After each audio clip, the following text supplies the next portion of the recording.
एक साहूकार था जो भगवान शिव का अनन्य भक्त था।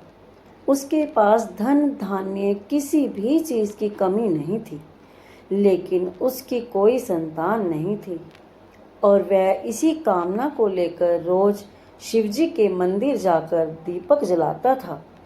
उसके इस भक्ति भाव को देखकर एक दिन माता पार्वती ने शिवजी से कहा कि प्रभु, यह साहूकार आपका अनन्य भक्त है, इसको किसी बात का कष्ट है, आपको उसे अवश्य ही दूर करना चाहिए।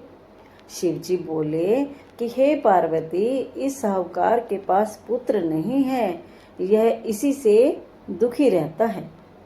माता पार्वती कहती हैं कि हे ईश्वर, कृपा करके इसे पुत्र का वरदान दे दीजिए।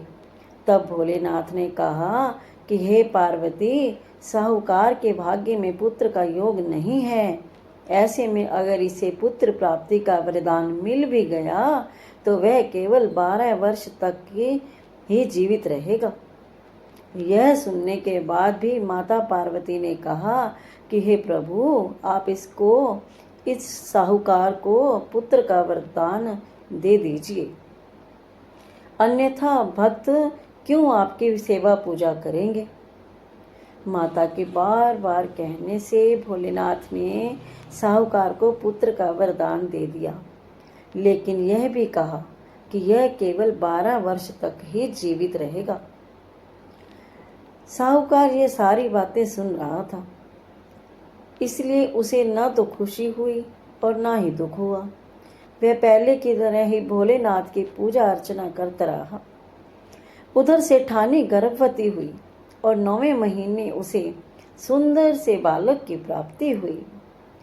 परिवार में खूब हर्षोल्लास मनाया गया, लेकिन साहूकार पहले ही की तरह रहा। उसने बालक की 12 वर्ष की आयु का जिक्र भी किसी से नहीं किया।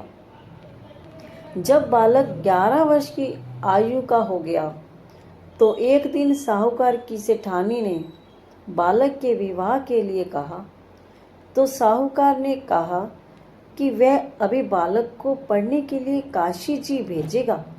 इसके बाद ही उसने बालक के मामा जी को बुलाया और कहा कि इसे काशी पढ़ने के लिए ले जाओ और रास्ते में जिस भी स्थान पर रुकना वहाँ यज्ञ करते रहना और ब्राह्मणों को भोजन कराते हुए ही आगे बढ़ना।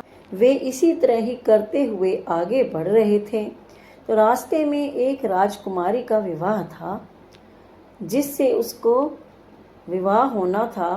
साथ उसका विवाह होना था, वह एक आंख से काना था।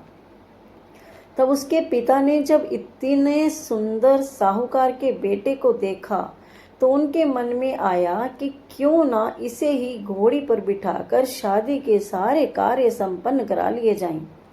तो उन्होंने मामा से बात की और कहा कि इसके बदले में वे अथाह धन देंगे, तो वे राजी हो गए। इसके बाद साहूकार का बेटा विवाह की बेदी पर बैठा और जब विवाह कार्य संपन्न हो गए तो जाने से पहले उसने राजकुमारी की चुंदरी के पल्ले पर लिखा कि तेरा विवाह तो मेरे साथ हुआ, लेकिन जिस राजकुमार के साथ भी तुझे भेजेंगे वह तो एक आंख से काना है। इसके बाद वह अपने मामा के साथ काशी के लिए चला गया। उधर जब राजकुमारी ने अपनी चुनरी पर यह लिखा हुआ पाया तो उसने राजकुमार के साथ जाने से मना कर दिया। तो राजा ने भी अपनी पुत्री को बारात के साथ विदा नहीं किया। बारात वापस लौट गई। उधर मामा और भांजे काशी जी पहुंच गए। एक दिन जब मामा ने यज्ञ रचा रखा था और भांजा बहुत देर तक बाहर नहीं आया तो मामा ने अंदर जाकर देखा तो भांजे के प्राण निकल चुके थे।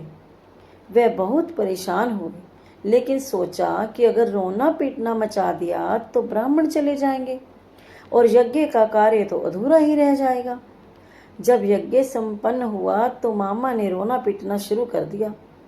उसी समय शिव और पार्वती उधर से जा रहे थे तो माता पार्वती ने शिवजी से पूछा, हे प्रभु, यह कौन रो रहा है। तभी उन्हें पता चला कि यह तो भोलेनाथ के आशीर्वाद से जन्मा साहूकार का ही पुत्र है। तब माता पार्वती ने कहा कि हे स्वामी, इसे जीवित कर दें, अन्यथा रोते रोते इसके माता पिता के प्राण निकल जाएंगे। तब भोलेनाथ ने कहा कि हे पार्वती, इसकी आयु इतनी ही थी, सो वह भोग चुका। लेकिन माँ के बार बार आग्रह करने पर भोलेनाथ ने उसे जीवित कर दिया। लड़का ओम नमः शिवाय करते हुए जी उठा और मामा भांजा दोनों ने ईश्वर को धन्यवाद किया और अपनी नगरी की ओर लौटे। रास्ते में वही नगर पड़ा और राजकुमारी ने उन्हें पहचान लिया।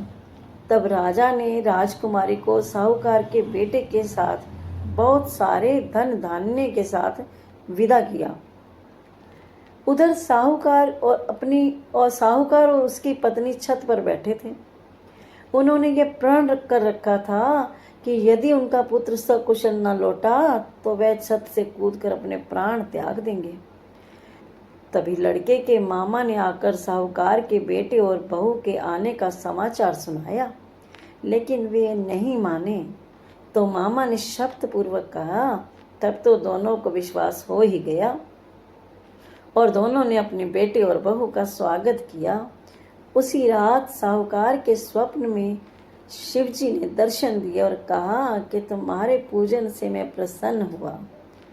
इसी प्रकार जो भी व्यक्ति इस कथा को पढ़ेगा या सुनेगा, उसके समस्त दुख दूर हो जाएंगे और मनोवांछित सभी कामनाओं की पूर्ति होगी। बोल गौरी शंकर भगवान की जय। हर हर महादेव।